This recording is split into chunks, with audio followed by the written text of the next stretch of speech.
ಗಿರೀಶ್ ಚಕ್ರ ಬರ್ಬರವಾಗಿ ಹತ್ಯೆಯಾದಂತಹ ಬಿಜೆಪಿ ಮುಖಂಡ ಅನ್ನೋದು ತಿಳಿದು ಬರ್ತಾ ಇದೆ. ಕಲಬುರಗಿ ಜಿಲ್ಲೆಯ ಅಫಜಲ್ಪುರ ತಾಲೂಕಿನ ಸಾಗನೂರ ಗ್ರಾಮದ ಜಮೀನಿನಲ್ಲಿ ಹತ್ಯೆ ಮಾಡಲಾಗಿದೆ. ಕಳೆದ 4 ದಿನಗಳ ಹಿಂದಷ್ಟೇ ಬಿಎಸ್ಎನ್ಎಲ್ ಸಲಹಾ ಸಮಿತಿಯ ನಿರ್ದೇಶಕರಾಗಿ ಇವರನ್ನ ಆಯ್ಕೆ ಮಾಡಿರ್ತಾರೆ ಉಮೇಶ್ ಜಾಧವ್ ಅವರು. ಸಲಹಾ ಸಮಿತಿ ನಿರ್ದೇಶಕರನ್ನಾಗಿ ನೇಮಕ ಮಾಡುವಲ್ಲಿ ಉಮೇಶ್ ಜಾಧವ್ ಅವರ ಪಾತ್ರ ದೊಡ್ಡದು. ಪಾರ್ಟಿ ಕೊಡೋದಾಗಿ ಗಿರೀಶ್ ಚಕ್ರನನ್ನ ಸ್ನೇಹಿತರು ಕರೆಸ್ಕೊಂಡು ಕೊಲೆ ಮಾಡಿದ್ದಾರೆ. ಕೊಲೆಗೂ ಮುಂಚೆ ಅದು ಪ್ರೀ ಪ್ಲಾನ್ಡ್ ಅನ್ನೋದಕ್ಕೆ ಇನ್ನೊಂದು ಉದಾಹರಣೆ ಅಂದ್ರೆ ಕಣ್ಣಿಗೆ ಖಾರದ ಪುಡಿಯನ್ನ ಗಿರೀಶ್ ಚಕ್ರ ಬರ್ತಾ ಇದ್ದ ಹಾಗೆ ಅಕ್ಯೂಸ್ಡ್ಗಳು ಅವರ ಕಣ್ಣಿನ ಭಾಗಕ್ಕೆ ದಾಳಿ ಮಾಡಿ ನಂತರ ಹತ್ಯೆ ಮಾಡಿರೋದು ಗೊತ್ತಾಗ್ತಾ ಇದೆ.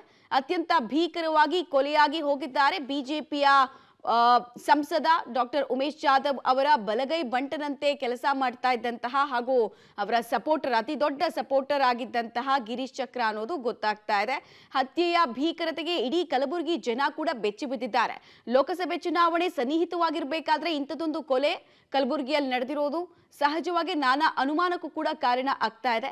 ಯಾವ ಕಾರಣಕ್ಕೋಸ್ಕರ ಈ ಕೊಲೆ ಆಗಿದೆ? ವೈಯಕ್ತಿಕ ದ್ವೇಷನ ಅಥವಾ ರಾಜಕೀಯವಾಗಿ ಮುಂದೆ ಬರ್ತಾ ಇದ್ದಾರೆ ಅನ್ನುವಂತಹ ಅಸೂಯೆನ ಅಥವಾ ಹಣಕಾಸಿನ ವಿಚಾರದಲ್ಲಿ ಏನಾದ್ರೂ ಸಮಸ್ಯೆಗಳು ಇದ್ವಾ? ಅಂದ್ರೆ ಎದುರಾಳಿಗಳಿಗೆ ಈಗ ಯಾರು ಕೊಲೆ ಮಾಡಿ ಹೋಗಿದ್ದಾರೆ ಹಂತಕರು, ಅವ್ರಿಗೂ ಇವ್ರಿಗೂ ಏನಾದ್ರೂ ಮಾತಿನ ಚಕಮಕಿ ಅದೇ ವಿಚಾರದಲ್ಲಿ ಇತ್ತ, ವೈಮನಸ್ಸು ಉಂಟಾಗಿತ್ತ? ಈ ತರ ನಾನಾ ಆಯಾಮದಲ್ಲಂತೂ ಸದ್ಯಕ್ಕೆ ಪೊಲೀಸರು ತನಿಖೆಯನ್ನ ಮಾಡ್ತಾ ಇದ್ದಾರೆ. ಡೀಟೇಲ್ಸ್ ಕೊಡ್ತಾರೆ ಪ್ರವೀಣ್. ಯಾವ ಕಾರಣಕ್ಕೆ ಕೊಲೆ ಆಗಿದೆ ಅನ್ನೋದು ಇಲ್ಲಿ ತನಕ ಏನಾದ್ರೂ ಗೊತ್ತಾಗಿದೆಯಾ? ಮತ್ತೆ ಎಷ್ಟೊತ್ತಿಗಾಗಿತ್ತು, ಎಷ್ಟು ಜನ ಕೊಲೆ ಮಾಡಿತ್ತು ಅಂತ?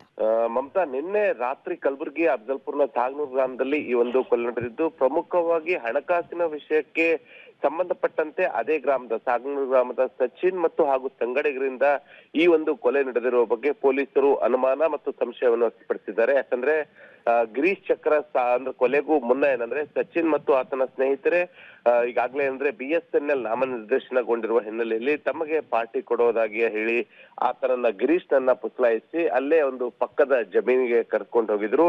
ಗಿರೀಶ್ ಜೊತೆಗೆ ಪ್ರಕಾಶ್ ಅನ್ನೋ ವ್ಯಕ್ತಿ ಕೂಡ ಆತನ ಜೊತೆಗೆ ಹೋದಂತಹ ಸಂದರ್ಭದಲ್ಲಿ ಆತನಿಗೆ ಸ್ನಾಕ್ಸ್ ತರಲು ಅಂದ್ರೆ ಬೇರೆ ಕಡೆ ಹೋಗಿ ಸ್ನಾಕ್ಸ್ ತೆಗೆದುಕೊಂಡು ಬಾ ಅಂತ ಆತನನ್ನು ಕಾರ್ನಲ್ಲಿ ಕೊಟ್ಟು ಕಳಿಸಿದ್ದಾರೆ. ಅಲ್ಲಿಂದ ಆತ ಮರಳಿ ಬರುವಷ್ಟರಲ್ಲಿ ಗಿರೀಶನನ್ನು ಬರ್ಬರವಾಗಿ ಕೊಲೆ ಮಾಡಿದ್ದಾರೆ. ಆದ್ರೆ ಘಟನೆಯ ಬಳಿಕ ಸಚಿನ್ ಸೇರಿದಂತೆ ಉಳಿದಂತಹ ಎಲ್ಲಾ ಒಂದು ಸ್ನೇಹಿತರು ಕೂಡ ಅಲ್ಲಿಂದ ಪರಾರಿಯಾಗಿದ್ದು ಅಂದ್ರೆ ಅವರೇ ಈ ಒಂದು ಕೊಲೆ ಮಾಡಿರೋದಾಗಿ ಮೂಲ ಪ್ರಮುಖವಾಗಿ ಕಾರಣ ಅಂದ್ರೆ ಸ್ಪಷ್ಟವಾಗಿ ಇಲ್ಲಿ ಪೊಲೀಸರಿಗೆ ಅವ್ರ ಮೇಲೆ ಸಂಶಯ ಬರ್ತಾ ಇದೆ. ಗಿರೀಶ್ ಹಾಗೂ ಸಚಿನ್ ಮಧ್ಯೆ ಏನಂದ್ರೆ ಹಣಕಾಸಿನ ವ್ಯವಹಾರ ಇತ್ತು. ಅದೇ ವಿಷಯಕ್ಕೆ ಗಲಾಟೆ ಏನಂದ್ರೆ ಇಲ್ಲಿ ಈ ರೀತಿಯಾಗಿ ನಿನ್ನೆ ಕೊಲೆ ಆಗಿದೆ ಅಂತ ಹೇಳಿ ಸದ್ಯ ಮೇಲ್ನೋಟಕ್ಕೆ ಕಂಡು ಬರ್ತಾ ಇದೆ. ಇನ್ನೊಂದು ಕಡೆ ನೋಡೋದಾದ್ರೆ ಇತ್ತೀಚೆಗಷ್ಟೇ ಗಿರೀಶ್ ಚಕ್ರ ಕೂಡ ರಾಜಕೀಯದಲ್ಲಿ ಅದರಲ್ಲೂ ಕೂಡ ಕಲಬುರಗಿಯ ಸಂಸದ ಉಮೇಶ್ ಜಾಧವ್ ಅವರ ಬಲಗೈ ಬಂಟನಾಗಿ ಬೆಳೀತಾ ಇರೋದು ಎಲ್ಲೋ ಒಂದ್ ಕಡೆ ಆ ಒಂದು ಅಸಹೆಯಿಂದಲೂ ಕೊಲೆ ಆಗಿದೆಯಾ ಎಂಬ ಅನುಮಾನಗಳು ಕೂಡ ಎತ್ತಾ ಇರೋದ್ರಿಂದ ಅದರ ಬಗ್ಗೆ ಕೂಡ ಪೊಲೀಸರು ತನಿಖೆಯನ್ನು ಮಾಡ್ತಾ ಇದ್ದಾರೆ. ಮಮತಾ, ಪ್ರವೀಣ್, ಘಟನಾ ಸ್ಥಳಕ್ಕೆ ಸಂಸದರು ಕುಟುಂಬಸ್ಥರ ಆಗಮನ ಆಗಿದೆಯಾ? ಏನ್ ಹೇಳ್ತಾ ಇದ್ದಾರೆ ಸಂಸದರು? ಒಂದು ವೇಳೆ ಬಂದಿದ್ರೆ ಡೀಟೇಲ್ಸ್ ಅದ್ರ ಬಗ್ಗೆ ಏನ್ ಸಿಗ್ತಾ ಇದೆ? ಜೊತೆಗೆ ಈ ಹಂತಕರ ಬಗ್ಗೆ ಸುಳಿವು ಆಲ್ರೆಡಿ ಸಿಕ್ಕಿದೆಯಂತ ಪೊಲೀಸರಿಗೆ, ಅವ್ರು ಎಲ್ಲಿದ್ದಾರೆ, ಎಲ್ಲಿ ತಪ್ಪಿಸ್ಕೊಂಡಿದ್ದಾರೆ ಅನ್ನೋದ್ರ ಬಗ್ಗೆ? ಈಗ ಘಟನೆ ನಡೆದ ಬಳಿಕ ಸಚಿನ್ ಹಾಗೂ ಇತರೆ ಒಂದು ಸಂಘಟಕರು ಅಂದ್ರೆ ಅಫಜಲ್ಪುರ್ನ ಮಲ್ಲಾಬಾದ್ನ 3 ಜನ ಏನಂದ್ರೆ ಈ ಒಂದು ಕೊಲೆಯಲ್ಲಿ ಆರೋಪಿಗಳಾಗಿರೋದ್ರ ಬಗ್ಗೆ ಪೊಲೀಸರಿಗೆ ಸಂಪೂರ್ಣವಾದಂತಹ ಸುಳಿವು ಸಿಕ್ಕಿದ್ದು ಆ ಆರೋಪಿಗಳ ಬಂಧನಕ್ಕೆ ಬೇಕಾದಂತಹ ಜಾಲವನ್ನು ಈಗಾಗಲೇ ಕಲಬುರಗಿಯ ಪೊಲೀಸರು ಜಾಲ ಬೀಸಿದ್ದಾರೆ.